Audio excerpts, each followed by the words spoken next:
कमीच होईल आपल्या आता पाठवलं माझं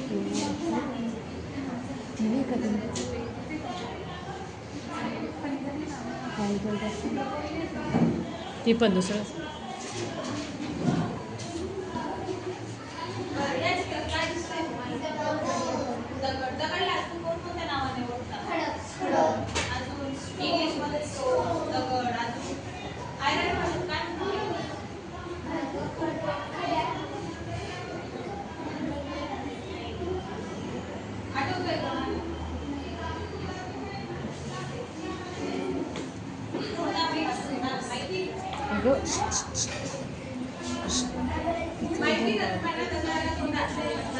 तर आज आपण डॉक्टर संजय ढोले यांचा तोंडा हा पाठ अभ्यास करणार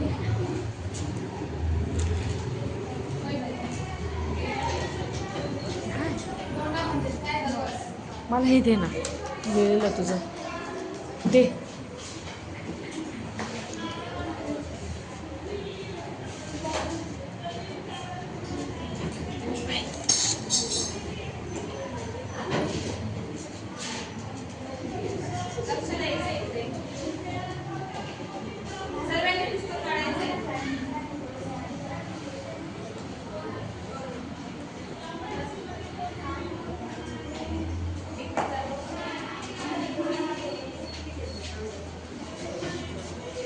पेज नंबर 90 काढायचं आहे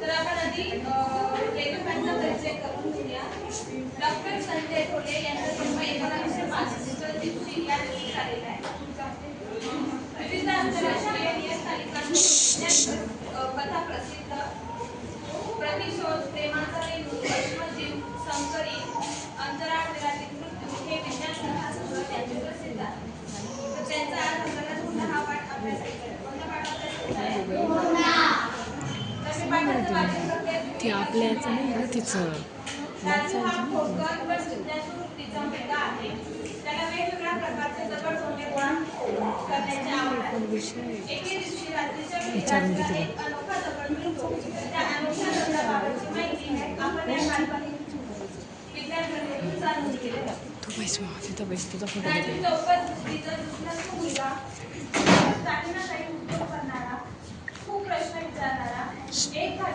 म्हणजे किती 0/1 म्हणजे किती यात फरक काय सूर्याचे तापमान किती असे प्रश्न विचारून तो रस्त्यात त्याला काही नवीन वस्तू अथवा प्राणी दिसला म्हणजे तो त्यातच समजला आजही शाळेत येताना नेहमीप्रमाणे राजूचे मित्र पुढे निघून गेले होते संधी प्रकाश अंधुक होत लागला राजू एक दगड उचलून बॉलिंग करावी तसा रस्त्याने फेकत चालला होता अचानक एक गुळगुळीत दिसणारा पण स्पर्शाला खडखडीत असा दगड राजूच्या हाती लागला त्याने तो नेहमीप्रमाणे फेकला पण तो रेंगाळत न जाता उड्या मारत अपेक्षेपेक्षा खूपच अंतरावर जाऊन थांबला गाडीचा ब्रेक लागावा तसा राजूला आश्चर्य वाटले तो थोडा वेळ थबकला जास्त बल न लावता फेकलेला दगड एवढ्या लांबपर्यंत कसा गेला त्याने दुसरा थोडा उचलला खूप जोर लावून त्याने पण चुलीच्या फेकलेल्या गुळगुळीत होण्यापर्यंत न पोहोचलेला पाहून राजू थोडा धास्तावला त्याला काहीच कळत नव्हतं हा अनुभव त्याला वेगळा काय करावं त्याला सुचत नव्हतं कदाचित आपला हा भ्रम असू शकेल म्हणून त्याने तो थोडा पुन्हा फेकण्याचं ठरवलं यावेळेस तो गुळगुळीत दिसणारा पण खरखरीत वाटणारा थोडा त्याने उचलून पूर्वीपेक्षा खूपच कमी बलाने फेकला आणि चेंडू जसा उड्या मारत जातो खोडकर मुले जशी उड्या मारत जातात तसा पूर्वीपेक्षाही उंच उड्या मारत गेला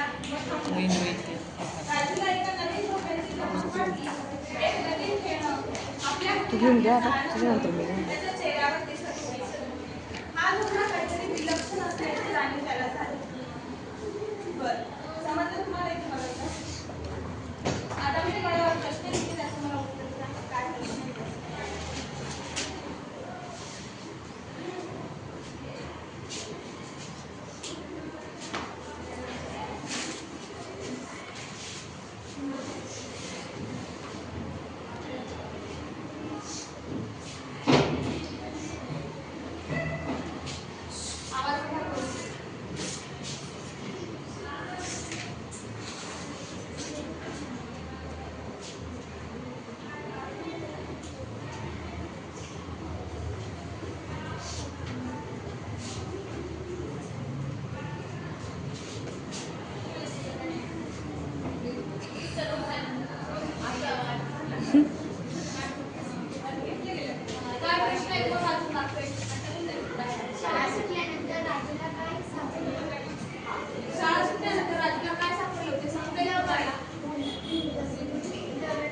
दगडला काय म्हणतात?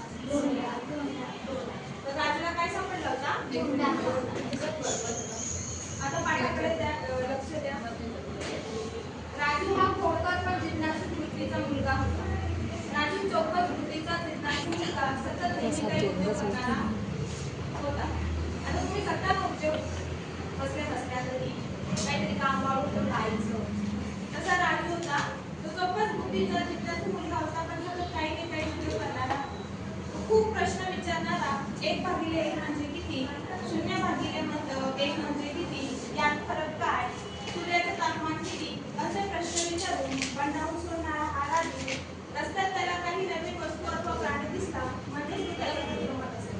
तर शाळेत सुटल्यानंतर तुम्ही असं डायरेक्टली घरी जाता का? काही नाही तर काही नाही, परतच जाताना कोणी दिसलं किंवा मी असं बोलणं, असे प्रश्न विचारून भंडावून सोडणारा. आता भंडावून याचा अर्थ काय सांगता येईल का तुम्हाला?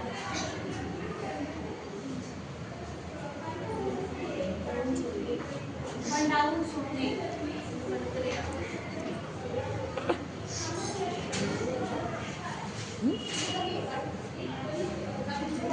नंतर येतो.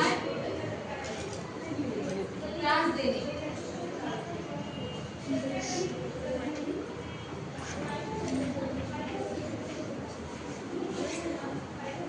आजही शाळेतून येताना नेहमीप्रमाणे राजू निघून गेले.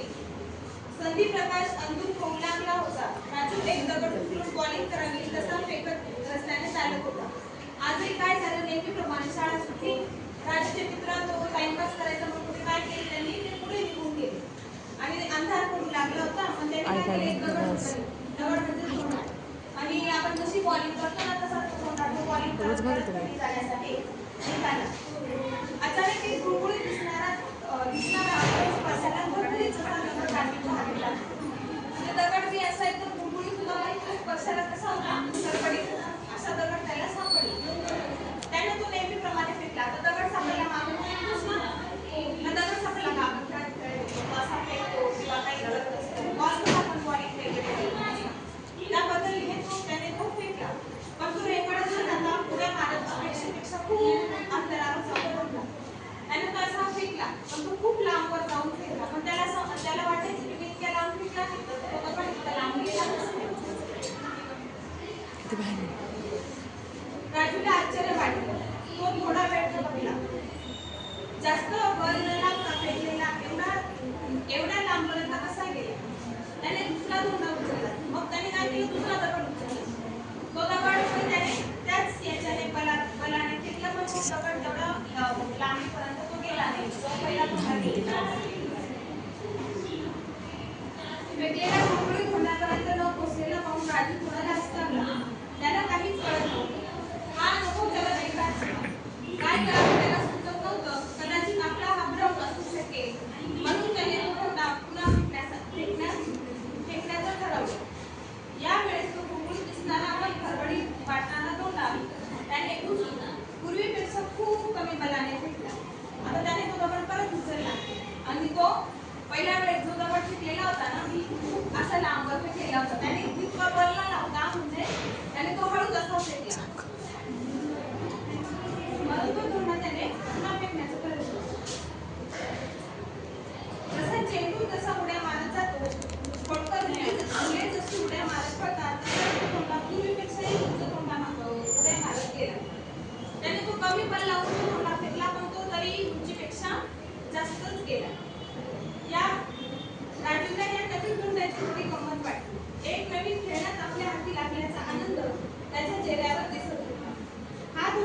जाणवलं. त्याच्यामुळे विलक्षण असणारा आनंद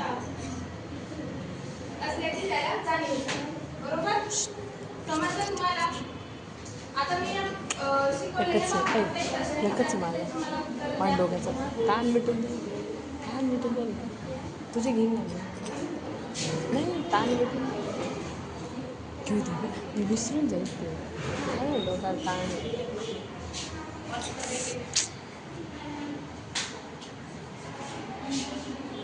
बर पाठातील मुलाचे नाव काय आहे? आता आपण हा पाठ शिकला त्या मुलाचे काय नाव होते? अगदी बरोबर. राजूला काय गोळा करायला आवडायचं बरं? दगड गोंडे त्याला जमा करायला आवडायचं. बरोबर? राजूला रस्त्यात काय सापडले होते?